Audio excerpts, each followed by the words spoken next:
Okay, so today I'll start with the hyperspectral remote sensing technique.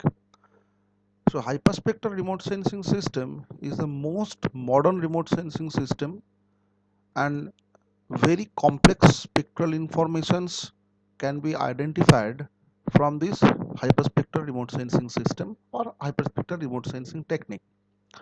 Mainly these kind of remote sensing techniques are applied in case of the mineral mapping to identify the water quality, water chemical properties, or any kind of the planetary geological identification. Using this kind of remote sensing technique, we can even identify the crop disease like the scab disease of potato, the disease in the paddy field, etc. So now we can classify the remote sensing technique as per the band designation and the wavelengths in four categories like multispectral, panchromatic, superspectral, and hyperspectral. Multispectral remote sensing images have the high spectral resolution. Panchromatic images have the low spectral resolution, and it is very important that in panchromatic images we can have the higher spatial resolution, and the panchromatic images are gray in nature, but in the multispectral images the spatial resolutions can be varied from the moderate to low. But if we use the single band from a multispectral dataset, then those single bands can be said as the monospectral, and that will be gray. But it is not a fact that all multispectral imageries are panchromatic, but all panchromatic imageries in fact monospectral. There are another two kinds of satellite images like superspectral, which have the high spectral resolution than the multispectral. The band count will be so high than the multispectral images. And lastly, the hyperspectral images, which has the high spectral resolution than the superspectral as well as the multispectral.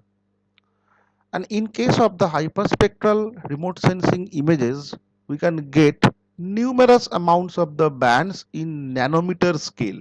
The wavelength within these remote sensing images can be measured in nanometer unit, and the band and the spectral response or the spectral informations are continuous in nature. That is the basic characteristics of the hyperspectral images.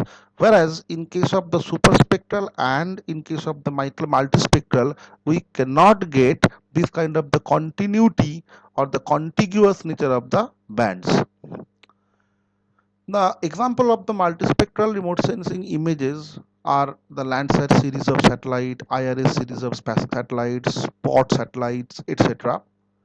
In case of the panchromatic, we can include the IRS panchromatic image, Landsat ETM plus band 8, Landsat 8, band 8, etc. Under superspectral, we can include the Sentinel 2A, 2B, etc.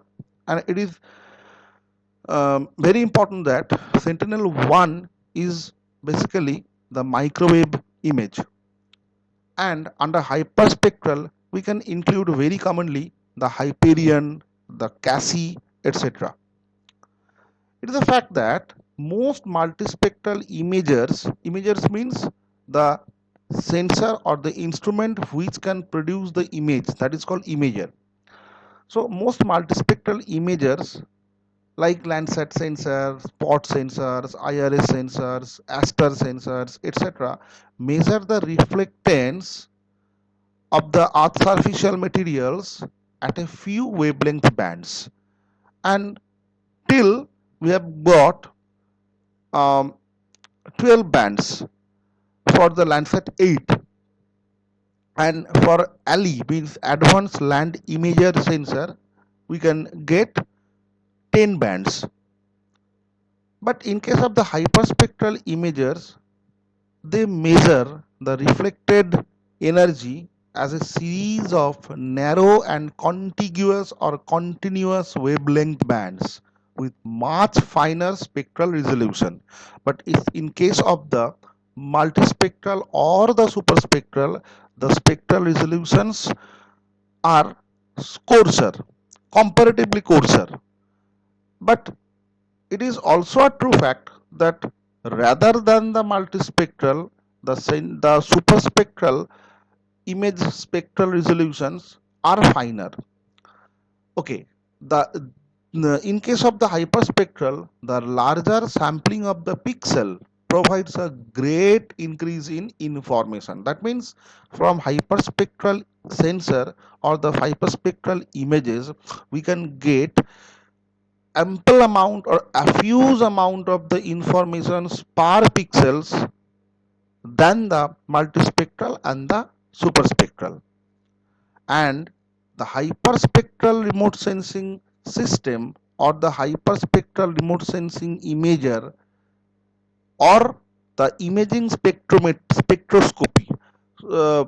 Here I want to say one thing, that hyperspectral remote sensing basically is done using the spectroscopic technique.